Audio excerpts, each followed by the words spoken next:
Good day and welcome to WHO's virtual global press conference on various topics we have today for you. It is Wednesday, 12 November already, and we're at WHO headquarters in Geneva. My name is Christian Lindmeier, and I'll walk you through today's briefing. Now, we have a couple of guests here with us in the room, and let me start with Director General Dr. Tedros Adhanom Ghebreyesus. To his left side is Dr. Jeremy Farrar, Assistant Director General for Health Promotion and Disease Prevention and Control. Further left, Dr. Teresa Zakaria, Unit Head for Humanitarian Operations. To her side is Dr. Ben McGrady, Unit Head for the WHO's Tobacco-Free Initiative. On the other side of the Director General, we have Dr. Teresa Kazaeva, Director for the Department of HIV, Tuberculosis, Hepatitis, and Sexually Transmitted Infections. Then next to her is Dr. Rüdiger Krech. He's Acting Director for the Environment, Climate Change, One Health and Migration Department. And last but not least, we have Dr. Doris Zhu. She's the Medical Officer on Maternal and Perinatal Health. Thank you all for being here, and we have a couple of more people online in case we need to call upon them.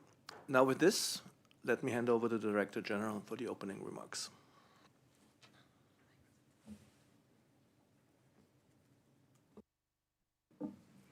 Thank you, Christian. Good morning, good afternoon, and good evening. 1 month since the ceasefire in Gaza was announced, WHO is continuing to support the reconstruction of Gaza's health system and the medical evacuation of patients who need treatment outside Gaza. Over the past 2 years, WHO has supported the evacuation of almost 8,000 patients, including more than 5,500 children. Since WHO took over coordinating medical evacuations in May 2024, we have supported 119 medvac missions, including one today. I'm heartened by the commitment shown by countries to provide urgent care to these patients. However, more than 16,500 people, including almost 4,000 children, are still awaiting evacuation, and more than 900 people have died while waiting for evacuation. I thank the 30 countries who have accepted patients for care, but we ask more countries to receive more patients. We also call for the opening of all evacuation routes, particularly the West Bank, including East Jerusalem. Today, WHO is publishing this year's Global Tuberculosis Report, which shows a decline in new TB cases and deaths for the first time since before the COVID-19 pandemic. Meanwhile, the number of people being tested and treated is increasing, and research is advancing. For the first time in over a century, new effective TB vaccines for adolescents and adults are within reach. At least 18 vaccine candidates are currently in clinical development, including 6 in phase 3 trials. Last week, WHO launched a new report that sets out urgent actions to ensure equitable and sustainable access to and financing for new TB vaccines when they become available. Despite all this good news, progress is not victory. TB still killed more than 1.2 million people in 2024, which for a disease that's preventable and curable is simply unconscionable. In addition, funding cuts to international aid in many low and middle-income countries threaten to reverse the hard-won gains we see in today's report. It's therefore vital that countries step up domestic resource allocation alongside international funding. One of the top 5 drivers of the TB epidemic is tobacco youth. People who smoke are twice as likely to develop TB disease. So to fight TB, we must fight tobacco. 20 years ago, the WHO Framework Convention on Tobacco Control, the FCTC, entered into force. a powerful international treaty to fight the world's leading cause of preventable death. Since the FCTC took effect, tobacco use has declined by 1/3 globally, despite the efforts of the tobacco industry to undermine it.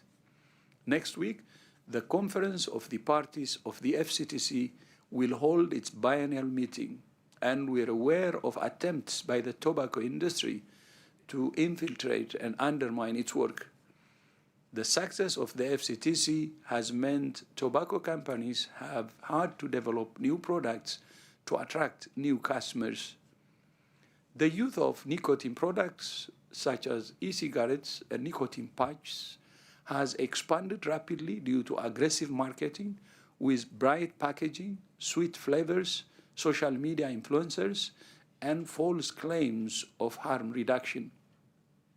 Let's be clear. The companies that make these products are not motivated by harm reduction or health. They are motivated by one thing and one thing only: generating profit for their shareholders. Today, WHO is publishing a new position paper on tobacco control and harm reduction. Although e-cigarettes are often promoted as safer alternatives to conventional tobacco products, there is no evidence of their net benefit for public health, but mounting evidence of their harm. WHO recommends that all countries regulate nicotine patches, e-cigarettes, heated tobacco products, and smokeless tobacco at least as strongly as they regulate conventional tobacco products. Several countries have prohibited these products. Those that have not should use strict controls on flavors, packaging, marketing and sales, protections against industry interference, and enforcement of age restrictions.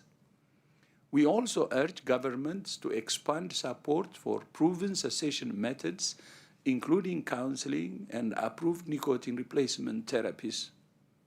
Together, we can stop another generation from being trapped in addiction and protect the gains we have made in tobacco control.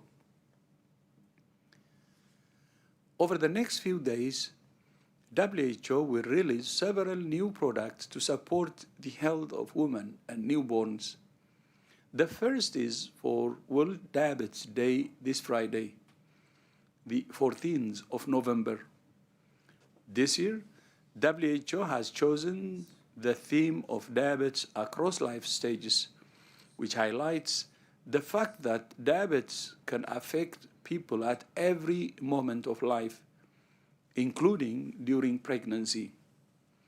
Diabetes during pregnancy, or gestational diabetes, affects about 21 million women, 1 in 6 live births every year.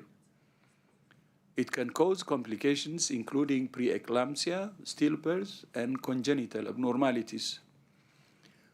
Women with gestational diabetes have a higher risk of developing type 2 diabetes after childbirth, while their babies are also at increased risk of type 2 diabetes, as well as obesity, cardiovascular disease, and hypertension. WHO has long had guidance on diabetes and guidance on pregnancy.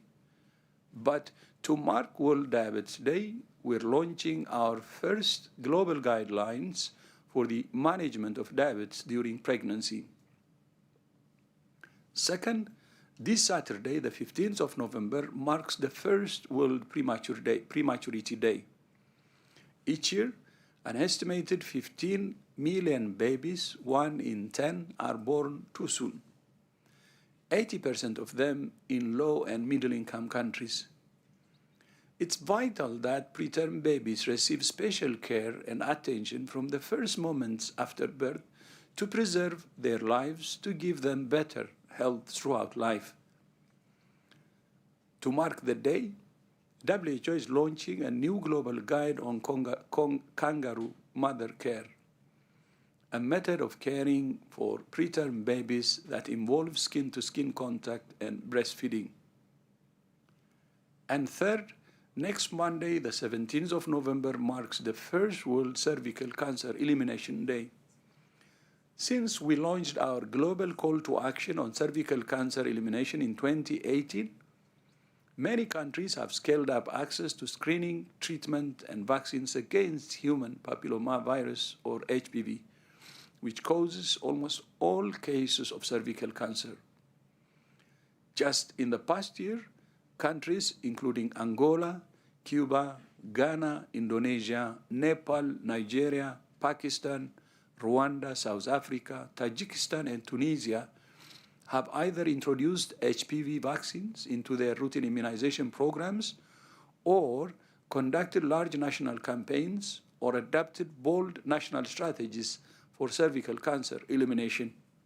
This week, China became the latest country to introduce the HPV vaccine into its national immunization program.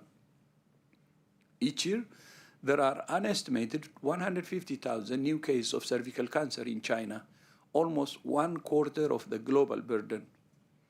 This new policy will not only protect a generation of girls in China, it will have a major impact on the global burden of cervical cancer. Finally, as you know, the United Nations Climate Change Conference, COP30, is being held this week in Belém, Brazil. Last week, I had the opportunity to be in Belém for the COP30 Leaders Summit, where I advocated for health to be more prominent in climate change discussions. Health is the most compelling reason for climate action. But for too long, health has been a footnote in climate negotiations. It's much easier to convince people of the urgency of protecting their own health for that of their children than to protect glaciers or ecosystems. Both are important. One is a lot closer to home. Tomorrow is Health Day at COP30, and to mark the day, Brazil's Ministry of Health is launching the Belém Health Action Plan, the first international climate change adaptation plan focused exclusively on health. The action plan sets out concrete actions to help countries prepare their health systems and respond to the health impacts of climate change. I thank President Lula and Brazil for their leadership and partnership in reminding the world that the climate crisis is a health crisis. Christian, back to you. Thank you very much, Dr. Tedros. A real big range of topics. And until then, as we're going now to question and answers, please raise your hands with the raise your hand icon. And when I turn to you, then please unmute yourself with the unmute button. Now, one important thing we have announced yesterday, we had an embargoed press briefing on the global gains in tuberculosis response that endanger future challenges or funding challenges. There's an embargo placed on this, and the embargo ends in a few minutes at 3:30 Geneva time, so literally in 8 minutes. As it was announced now, the story is open. So thank you very much for opening this, Dr. Tedros. But I would like to turn to Dr. Teresa Casaeva just for a few words on what this report contains. Thank you. Thank you very much. Dr. Tedros presented excellent summary of the main findings of the report, but I would like to add a few more things. So this year report is not just a release of the new latest data and overview of the global and country situation on tuberculosis. It's also a highlight WHO's unwavering commitments to continue leading efforts and fight against major epidemics such as TB, HIV, viral hepatitis, malaria, and others. And here you will be able to find also important information and lessons learned from the experience in many countries, as well as important information on the funding situation, real-time data based on monthly monitoring of TB notification, how funding cuts can influence access to essential services, as well as overview of the latest WHO guidelines and the pipeline of new diagnostic, new medicines, and even vaccines. TB response was managed for many years in the situation of the chronic underfunding, and further cuts could be really catastrophic for TB response and can lead to the increase in mortality. These gains are really hard-won gains, as Dr. Tedros highlighted, and we should do our best and increase domestic and all other types of funding to sustain TB response. That's why we are looking very much with the hope for the forthcoming global fund replenishment, and for international partners and donors are stepping in. We have very good examples in more than 100 countries that managed to decrease TB incidence at least by 20%, and more than 65 countries decreased TB mortality by 35%. It highlights that progress is possible. From the century-old disease, it can become successful story, and we have very good opportunities. Please follow WHO guidelines and latest recommendation, and it will make difference for the lives of the millions of people around the world. Thank you. Thank you very much, Dr. Kasaeva. With this, we now, no, first of all, the report and the press release you can find online now on our website. And with this, we open the round of questions. And the first is Gabrielle Emanuel from NPR. Gabrielle, please go ahead and unmute. Hi, thank you so much for doing this, as always. It's really helpful. I wanted to follow up on the mention of tobacco harm reduction and see if you could respond to some of the criticism that the WHO has not fully engaged in the scientific debate around harm reduction and the reducing combustible tobacco, and some evidence that does show this reduction can have health benefits and can be a way for, not for new smokers, but for people who are already smoking to get off of combustible cigarettes. Thank you very much.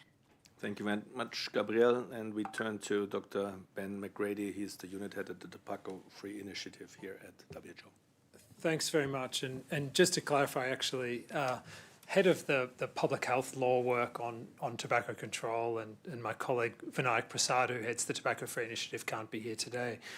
Thanks very much for the question. I think it's important, first of all, when we consider tobacco control and this question around combustibles, to think about the bigger picture of where we are on tobacco control.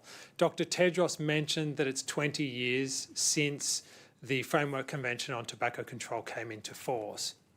And in that 20 years, with strong regulation of tobacco products, we've seen enormous public health gains. We've seen a 27% relative reduction in tobacco use globally since 2010. So when we look at tobacco control, we need to look at the big picture and we need to know what's working. And the evidence shows that over a sustained period of time, strong regulations to reduce demand and supply for tobacco products is having a massive impact on public health, and that impact is a huge public health success. With respect to so-called non-combustible tobacco products, and we're speaking here about a range of different product categories, it's important to recognise that we cannot generalise about the health risks posed by these tobacco products for the world at large.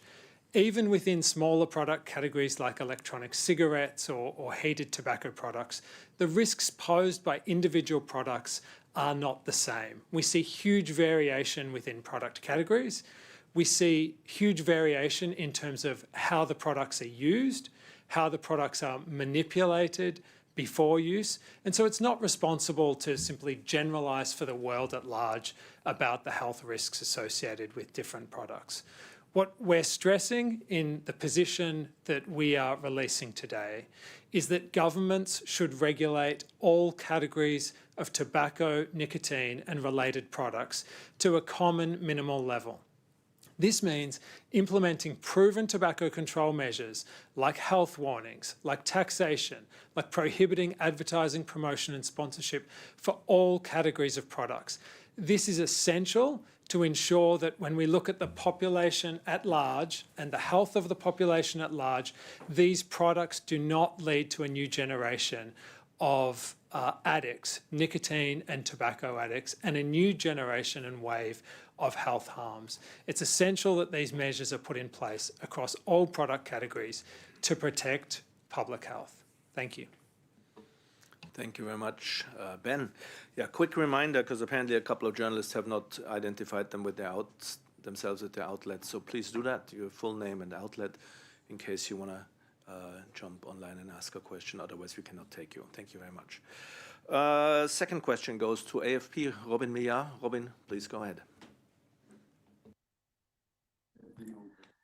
Thank you. On the tobacco industry and those attempts to, as you put it, infiltrate and undermine the convention's work, could you say a bit more about what sort of things they've been getting up to, and also on this use of social media to promote products? Can you give us a few insights on what's been happening in that field as well? Thank you. Thank you very much, and over to Ben again. Thanks, Christian. I think the social media point is a really important one, and WHO has now for a number of years advocated comprehensive bans on tobacco advertising, promotion and sponsorship. That means that all forms of advertising, promotion and sponsorship should be prohibited. And this should be applied not just to tobacco products, but also to nicotine products such as electronic cigarettes or nicotine pouches. We've seen over the last 10 years, tobacco and other companies launch new products and new product categories on social media. Social media platforms are spaces in which children and young people shape their identities. And these companies are deliberately using these spaces and promoting products with fruity and sweet flavours, with bright colours and with other product characteristics that are particularly attractive to children and young people, in order to bring those products into the market, in order to sustain their businesses and sustain their profits. So it's no surprise that we as an organisation recommend that governments take a very strong approach to legislating to prohibit this, to monitoring what's online, and also to enforcing those restrictions.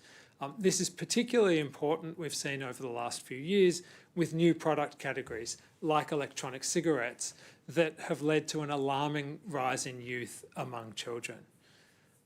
What's the industry doing? It's lobbying like crazy at present around its so-called harm reduction agenda.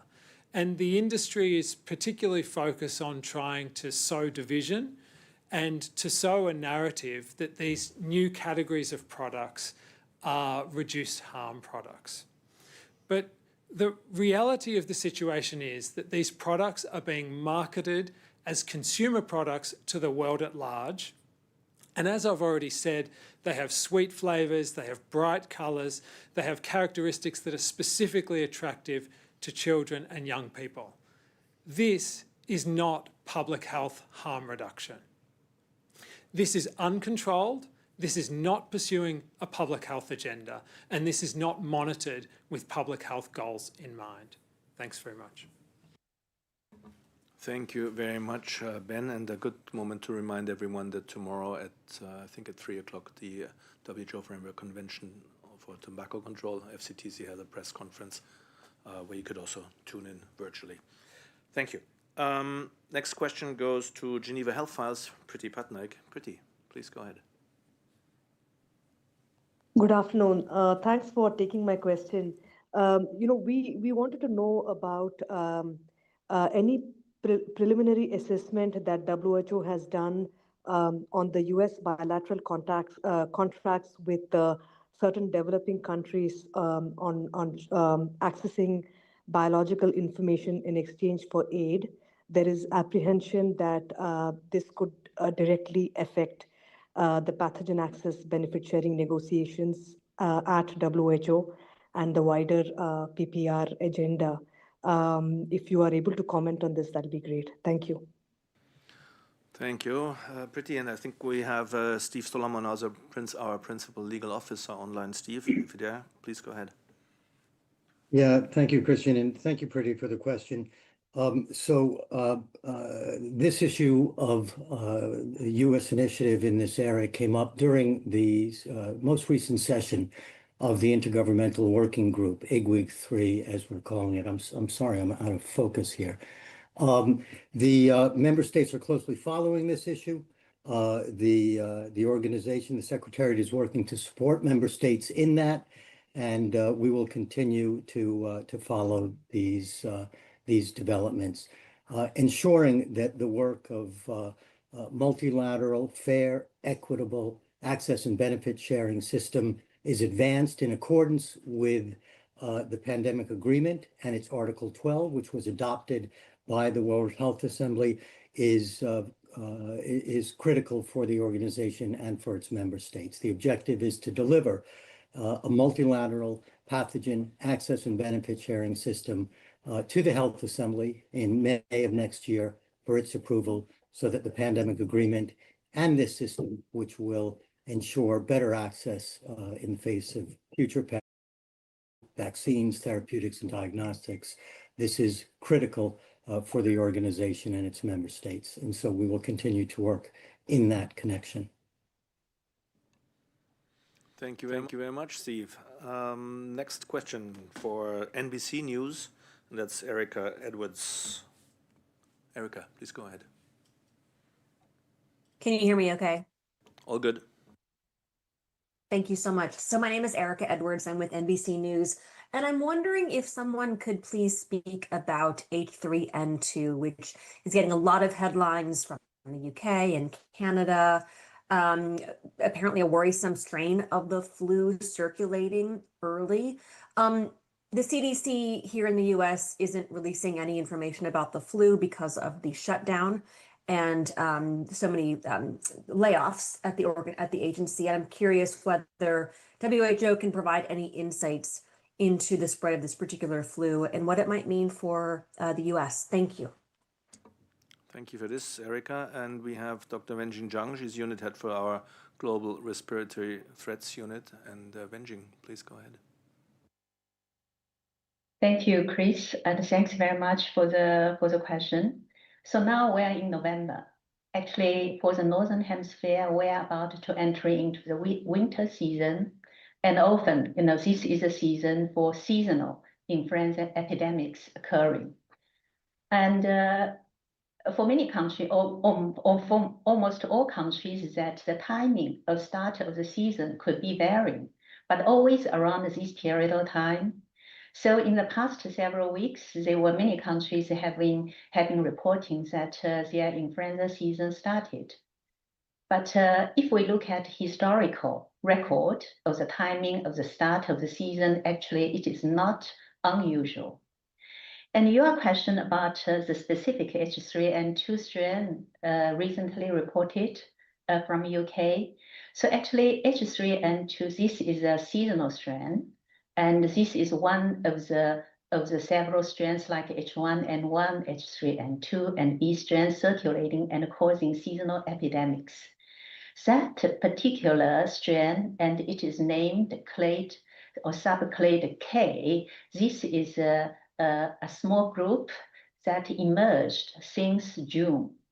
And since it's emerged, it's rapidly spreading and predominating in some countries so far in the Northern Hemisphere. So it comes again to the vaccine composition, that the vaccines are being used in the Northern Hemisphere now. This composition was recommended in February this year, basically before the emerge of this particular small group of those. Fortunately, from the early studies, the early estimates from UK, the vaccine effectiveness studies, actually the VE estimates is quite normal or satisfactory. That in the children it's 60 to 70%, and in the adult is around 40% of those. So although the current vaccine composition and the emerged clade of the virus is not optimally cross-reactive, still the vaccines can provide the protection of those. Your another question is about the vaccination policy in countries in US, and it's always national authorities, regulatory agencies, and authority recommend their vaccination policies in their country. And from WHO, the SAGE group, the Scientific Advisory Group for Immunization, actually highlight the risk groups recommended for receiving seasonal vaccines, and that includes like healthcare workers, people with underlying conditions, pregnant women, and the older adults, indeed. So this position remains the same, and with the winter season upcoming, certainly we recommend all those, especially those under the risk groups, get vaccinated. Thank you very much, Wenjing. Now we come to the next question for Ali Withers from Reuters. Ali, please go ahead.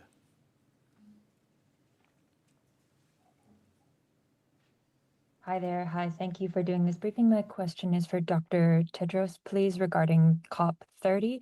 Earlier in this briefing, and there was already a question about it, there was the mention of how the tobacco industry is infiltrating a different multilateral forum. There's there's documentation of a lot of fossil fuel lobbyists being present at the COP. I'm wondering if there's a view on addressing fossil fuels within the work in health, because it's a leading contributor of air pollution, extreme heat deaths, and so on. And if there's work happening at the WHO on this level, or a position or a statement, please. Yeah, if I may, I could answer this question. Thank you very much for it. Now, of course, there is a need to step out of fossil fuels, and I think that in this COP30, there will be more efforts to reduce fossil fuels. So, as we said, and as Dr. Tedros said, the climate crisis is a health crisis.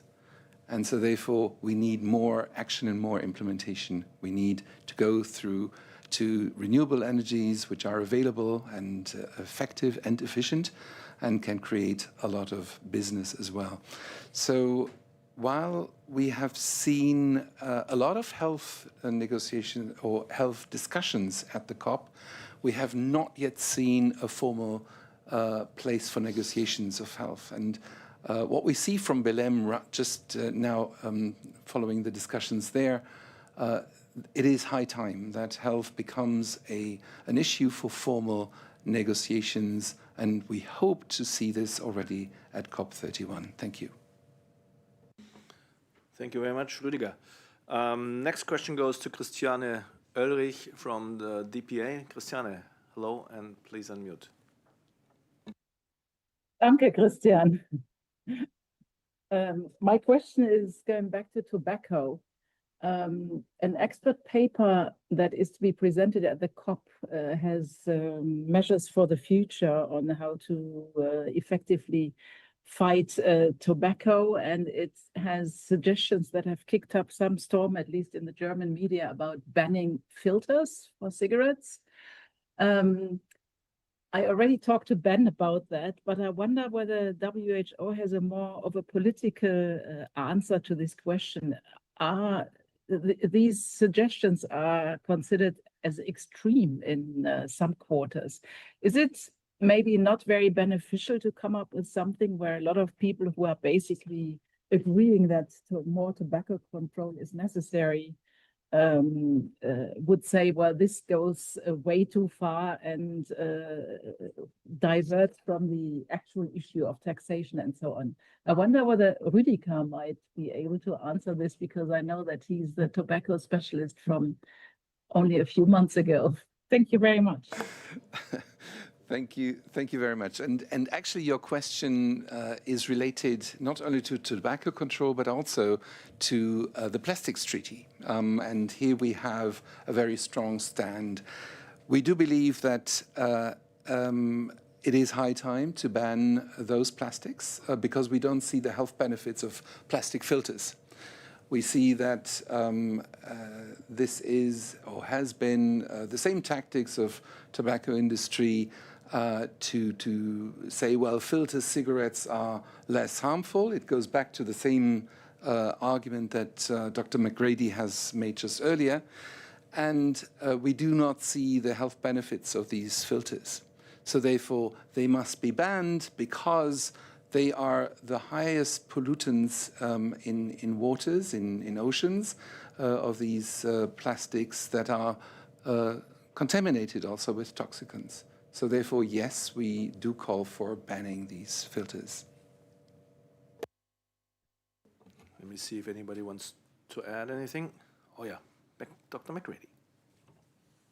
Thanks, Christian. Yeah, just to add to the comment from Rudiger and answer the question, Christian, about whether countries should be prioritising the ban of filters or other measures. First of all, when we think of tobacco control, we think of a comprehensive set of interventions that governments take to reduce demand and supply. So it's not an either or. Governments need to take different interventions that complement one another to achieve the goal. I think we are eagerly anticipating a proposal from the European Commission for revision of the EU Tobacco Products Directive. And there are a number of different ways in which Germany and countries in Europe can further strengthen their tobacco control laws. One of the issues that we're talking about today are some of the newer generation products, electronic cigarettes, nicotine pouches, heated tobacco products.